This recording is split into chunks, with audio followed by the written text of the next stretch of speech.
Mauro, we thought having you on the show, you might be able to teach us something about professionalism, because you've been around, you worked for Pride, you worked for Elite XC, you are a mainstay on the Fight Network, you've got your own show, the MMA show on The Score up here in Canada, a radio show. I mean, you're the man.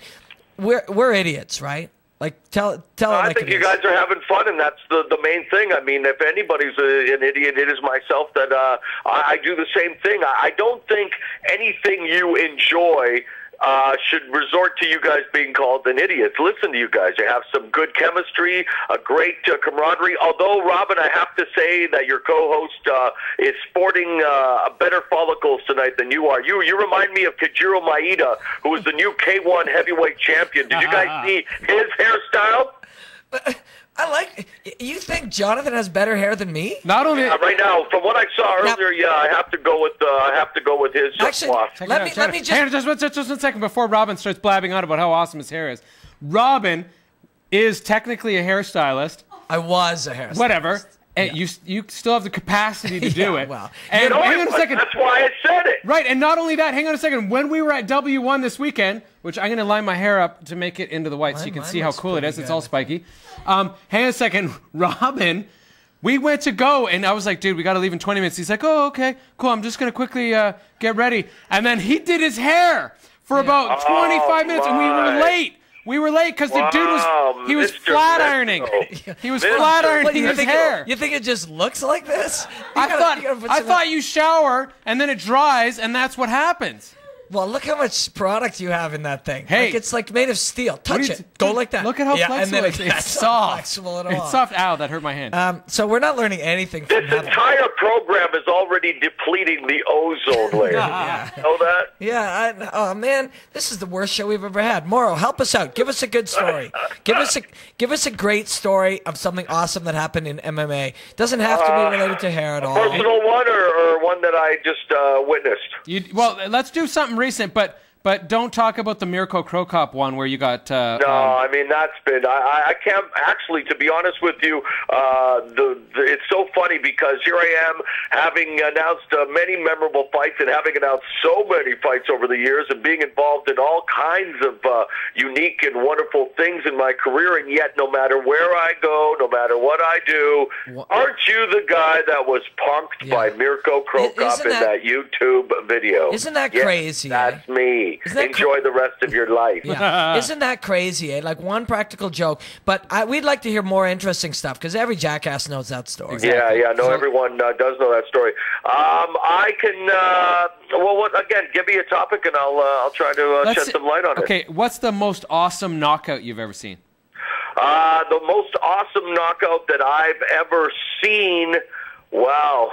There's been a few of them. The most awesome knockout that I've ever called would have to be Vanderlei Silva and Quinton Rampage Jackson Halloween night, Pride 28, I believe it was, where he ended up over the second rope with the blood cascading out of his forehead. You guys remember that one? Yeah, holy shit. Totally. The amazing thing is you know the date and the Pride number. Yeah. Well, I don't remember it's yesterday. Part of my, since it's my job, although to be honest with you guys, I can honestly say that there are fights that I've actually called that now that I watch again don't necessarily remember calling them because it's just that many. Yeah, I guess. Do you still have a love for combat sports and calling it and media around it? Is it still your life?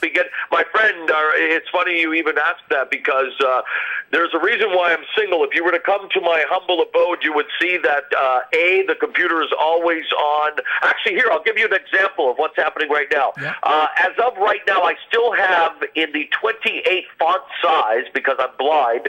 So if you go to the font size and make it 28, I have over 1,700 pages of combat sports news that I still need to catch up with in the next 24 hours. Oh, wow. In the next 24 hours. You read up on everything? Everything constantly, my friends. I eat, live, and breathe this. Of course, hosting a daily radio show helps, but I cover boxing, pro wrestling, mixed martial arts.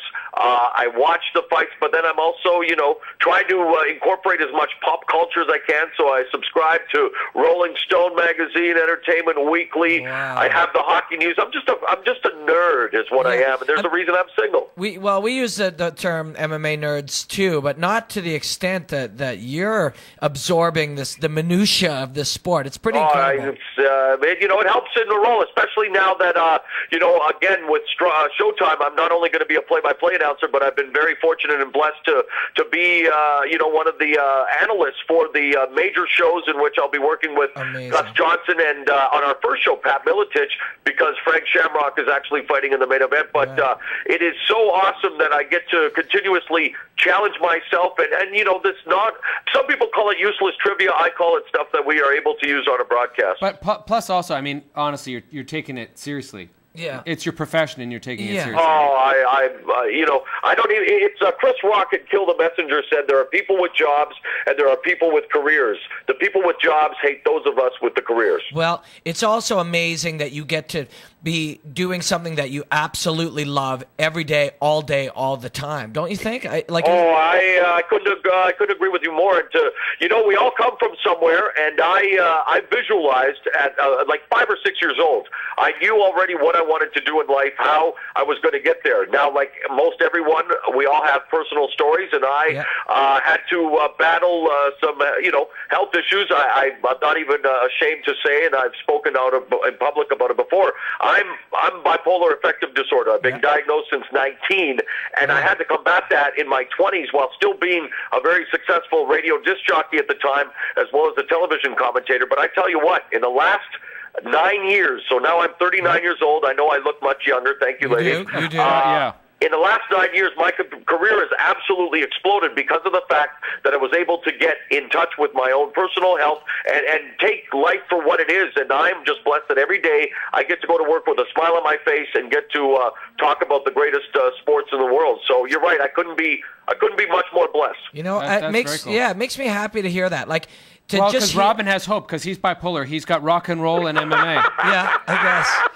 Yeah, I guess that's true. There is, you know what, funny guys though, because everybody has. I think we're all afflicted with something in this world. Yeah. The thing is to embrace whatever it is, and everyone has a path. Everyone has a gift. I don't want to get all preachy and get into the secret. I love and all this that kind of crap, talk, though, Mauro. But it's true. It's true. Yeah. If you see it and believe it, you can achieve it. Yeah. And I'm a case in point. Well, I believe that, and it's great to hear because you play a key role in the growth of this amazing thing that's making so many people happy, and that too has got to be something you're proud of. Oh, I'm like I say, I could not ask to be a part of a better endeavor than I am right now. And we knew this, like even going back to when I was a announcer with Pride back in 2003 when I first started, knowing how huge it was in Japan and knowing the spectacle and the pageantry and the incorporation of not only athleticism but histrionics and drama. And I thought this is going to be monster when it hits North America. And then, of course, The Ultimate Fighter Season 1 with Stephen Bonner and, of course, Forrest Griffin, and just the proliferation of the sport. It's look what's going on. The world is in an economic crisis, and yet the UFC is doing record pay-per-view numbers. Everyone can relate to a good old-fashioned scrap. Well, and not only that, the fact that we're in a show. I mean, there's no way we would ever have a show unless this was exploding the way it is. Because I mean, two complete buffoons. Yeah. Having a show like this is just totally unheard of. But not only that, I think it's just the fact that it's growing so fast. Where do you see it going? How much bigger can it get? How much bigger can it get?